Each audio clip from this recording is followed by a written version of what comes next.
Shalom, shalom, paroliers, parolières. J'espère que ce message vous trouve en bonne santé et que votre réveil a été des plus agréables. Bienvenue à notre dévotion matinale qui aura pour thème que celui qui a des oreilles pour entendre, entende.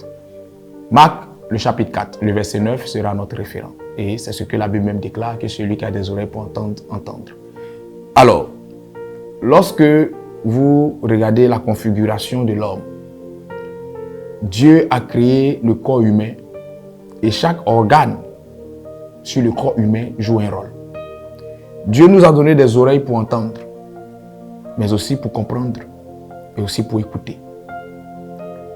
Lorsque l'on vous parle, prenez la peine d'écouter.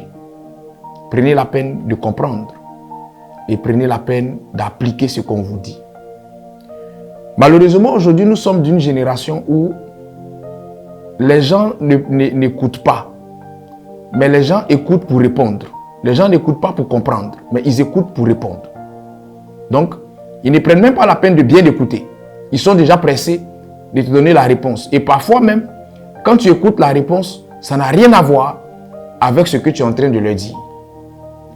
Lorsqu'on vous donne un enseignement, prenez la peine d'écouter cet enseignement, de le comprendre et de l'appliquer.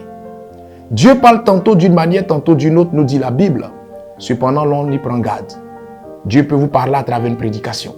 Dieu peut vous parler même à travers un fait banal dans la rue.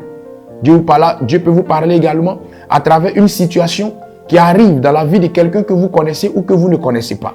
Tout ça pour vous donner des leçons de vie qui vont vous bonifier ou qui vont vous aider à éviter un chemin qui n'est pas le vôtre.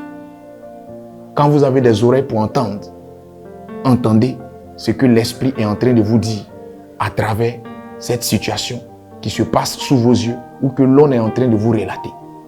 Le mot hasard est dans la Bible, mais le hasard n'est pas de Dieu. Rien n'arrive par hasard. Quand une situation se présente, tirez les leçons de sagesse et appliquez ces leçons-là à votre vie. On dit communément que conseil ne conseille pas. C'est conséquences qui conseillent.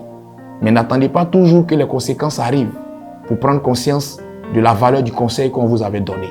Parce qu'il y a des conséquences qui, lorsqu'elles arrivent, vous envoient directement dans la tombe. À ce moment-là, il sera trop tard pour comprendre.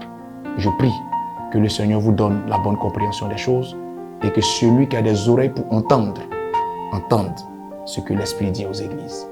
Excellente journée à vous et que Dieu vous bénisse. Dieu est bon en tout temps. Shalom, shalom.